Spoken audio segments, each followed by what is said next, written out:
বন্ধুরা, তোমরা সবাই কেমন আছো? আশা করি নিশ্চয়ই তোমরা সবাই ভালো আছো। তো আজকে বন অধিদপ্তরের নিয়োগ বিজ্ঞপ্তি সম্পর্কে আলোচনা করব। তো এখানে যোগ্যতা কি লাগবে, কত টাকা বেতন দিবে এবং কয়টি পদে আবেদন করা যাবে, সকল বিষয় নিয়ে আলোচনা করব। তো আলোচনা করার আগে সবার কাছে একটাই অনুরোধ, যারা এখনো চ্যানেলটিকে সাবস্ক্রাইব করো নাই অবশ্যই চ্যানেলটিকে সাবস্ক্রাইব করে রাখবে। চলো ভিডিওটা শুরু করি। তো এখানে প্রথমেই বলছে যে বন অধিদপ্তরের নিয়োগ বিজ্ঞপ্তি। এখানে নিয়োগ বিজ্ঞপ্তি প্রকাশিত হয়েছে 27 জানুয়ারি 2025 তারিখে। নিয়োগ বিজ্ঞপ্তি যদি এইখানে দেখতে সমস্যা হয় তাহলে এই ওয়েবসাইটে ঢুকে কিন্তু নিয়োগ বিজ্ঞপ্তি দেখতে পারবা, ঠিক আছে। এখানে হচ্ছে প্রথমে এখানে পদের নাম বলছে যে ইঞ্জিন ড্রাইভার, ইঞ্জিন ম্যান। এখানে 13টি পদে নিয়োগ দিবে। এখানে হচ্ছে শিক্ষাগত যোগ্যতা বলছে যে কোনো স্বীকৃত বোর্ড হইতে দ্বিতীয় বিভাগ বা সম্মানের সিজিপিএ মাধ্যমিক স্কুল সার্টিফিকেট মানে এসএসসি পরীক্ষায় উত্তীর্ণ এবং দ্বিতীয় শ্রেণীর ইঞ্জিন ড্রাইভার যোগ্যতা সনদ, অর্থাৎ তোমার ইঞ্জিন যে ড্রাইভার সেটা সনদ লাগবে, ঠিক আছে। তারপরে বলছে গাড়ি চালক। এখানে হচ্ছে 25টি পদে নিয়োগ দিবে। এখানে বলছে কোনো স্বীকৃতি প্রতিষ্ঠান হইতে অষ্টম শ্রেণী বা স্বীকৃত বোর্ড হইতে জুনিয়র স্কুল সার্টিফিকেট মানে জিএসসি পরীক্ষায় উত্তীর্ণ হলে এখানে কিন্তু আবেদন করতে পারবে এবং বাংলাদেশ সড়ক পরিবহন কর্তৃপক্ষ কর্তৃক প্রদত্ত বৈধ ড্রাইভিং লাইসেন্স মানে অর্থাৎ তোমার যে বিআরটিসির যে ড্রাইভিং লাইসেন্স সেটা লাগবে। এবং বলছে হালকা ও ভারী যানবাহন চলাচলের পারদর্শী মানে যানবাহনে তোমার পারদর্শী হওয়া লাগবে, ঠিক আছে। তারপরে বলছে যে স্পিড বোট ড্রাইভার। এখানে 13টি পদে নিয়োগ দিবে। এখানে বলছে কোনো স্বীকৃত বোর্ড হতে মাধ্যমিক স্কুল সার্টিফিকেট বা সম্মান পরীক্ষায় উত্তীর্ণ এবং স্পিড বোট ড্রাইভার হিসাবে 3 বছরের অভিজ্ঞতা থাকা লাগবে কোনো স্বীকৃত বোর্ড হইতে মাধ্যমিক স্কুল সার্টিফিকেট বা সম্মান পরীক্ষায় উত্তীর্ণ। আবার এখানে বলছে যে তোমার এখানে মাধ্যমিক পরীক্ষায় কিন্তু উত্তীর্ণ হওয়া লাগবে এবং স্পিড বোট অপারেটর সনদধারী হওয়া লাগবে, ঠিক আছে। তারপরে বলছে যে এখানে বন প্রহরী। এখানে হচ্ছে 286টি পদে নিয়োগ দিবে। এখানে হচ্ছে সব থেকে বড় পদ যে বন প্রহরী। এখানে বলছে কোনো স্বীকৃত বোর্ড হইতে উচ্চ মাধ্যমিক সার্টিফিকেট বা সম্মান পরীক্ষা উত্তীর্ণ, অর্থাৎ তোমাকে এইচএসসি পরীক্ষায় উত্তীর্ণ হইতে হবে এবং তোমার উচ্চতা থাকা লাগবে 143 সেন্টিমিটার এবং বুকের মাপ থাকা লাগবে 76 সেন্টিমিটার।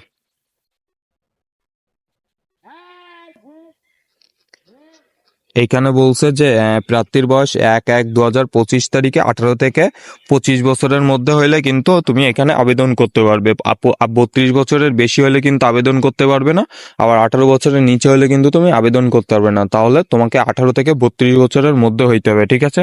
তারপরে বলছে যে আবেদন গ্রহণ ও পরীক্ষার ফি জমাদানের শুরুর তারিখ হচ্ছে 29/1/2025 এবং আবেদন জমাদানের শেষ তারিখ হচ্ছে 2/3/2025, অর্থাৎ তোমার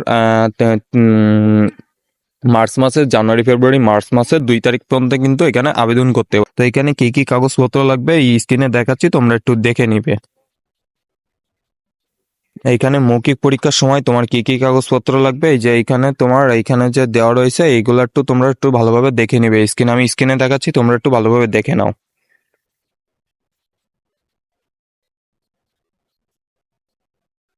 তারপরে বলছে যে আবেদনের নিয়মাবলী।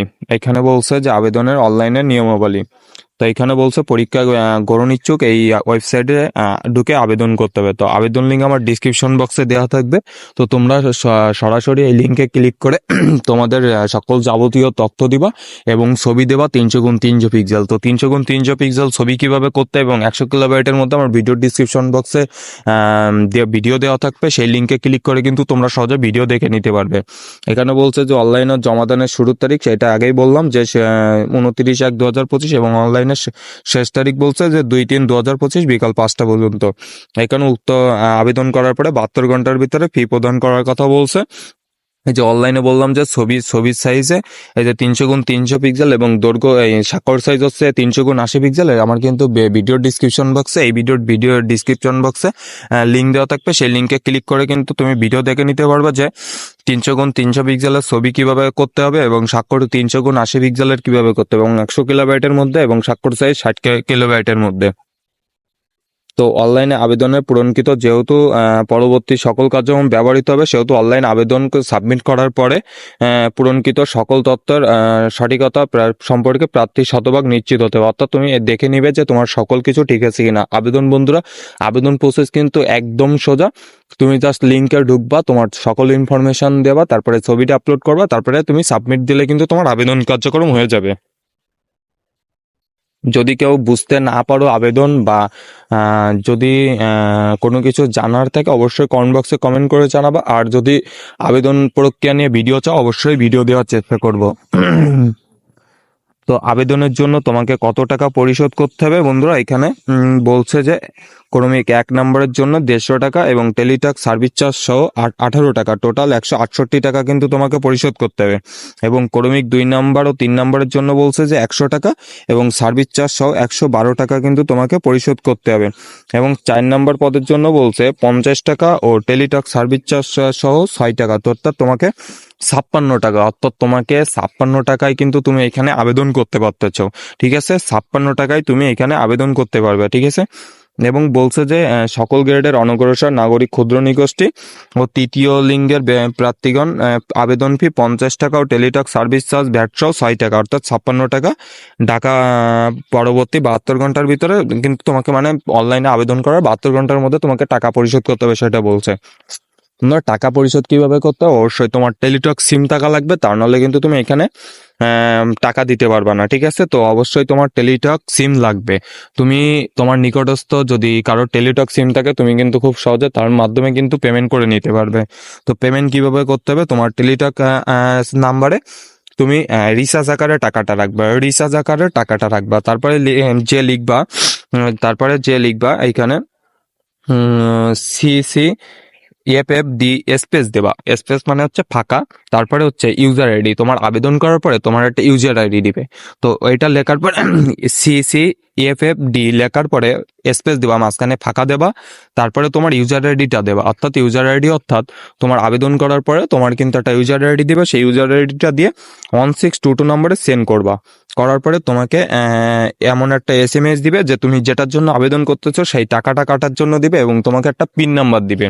তো পিন নাম্বার দেওয়ার পরে তোমাকে দ্বিতীয় SMS-এ লিখতে হবে সিসি এফএফডি স্পেস, মানে মাঝখানে ফাঁকা দেবা, তারপরে বড় হাতের ইয়েস লিখবা, ইয়েস লেখার পরে মাঝখানে আবার স্পেস দেবা, মানে ফাঁকা দেবা, দেওয়ার পরে পিন নাম্বারটা দেবা। তোমাকে প্রথম SMS করার পরে একটা পিন নাম্বার দিবে, সেই পিন নাম্বারটা দিয়ে 1622 নম্বরে সেন্ড করবা।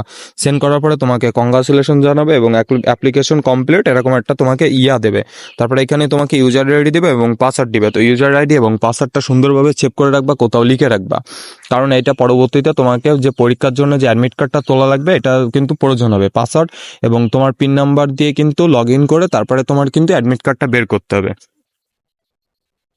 তো এইভাবেই কিন্তু খুব সহজে তুমি এইখান থেকে আবেদন করতে পারবা এবং তুমি কিন্তু টাকাটা টেলিটক সিমের মাধ্যমে জমা দিয়ে দিতে পারবা। এবং তোমার যদি বলছে যে ইউজার আইডি জানা না থাকলে, মানে পিন নাম্বার যদি তুমি ভুলে যাও বা ইউজার আইডি ভুলে যাও, তখন কিন্তু তুমি এইভাবে কিন্তু পুনরুদ্ধার করতে পারবা টেলিটক সিমের মাধ্যমে। ঠিক আছে বন্ধুরা, তোমরা একটু দেখে নেবা, স্ক্রিনে আমি দেখাচ্ছি, তোমরা একটু দেখে নেবা। তো এই ছিল আজকের মতো ভিডিও। তো ভিডিওটা প্রয়োজনীয় মনে হলে বন্ধু বান্ধবের মাঝে শেয়ার করে দিবা। আর যারা এখনো চ্যানেলটি সাবস্ক্রাইব করে নাই অবশ্যই অনুরোধ করবো চ্যানেলটি সাবস্ক্রাইব করে রাখার জন্য, কেননা এখানে প্রতিনিয়ত জব রিলেটেড ভিডিও আপলোড করা হয়। তো সবাই ভালো থাকবে, সুস্থ থাকবে, দেখা হবে পরবর্তী ভিডিওতে।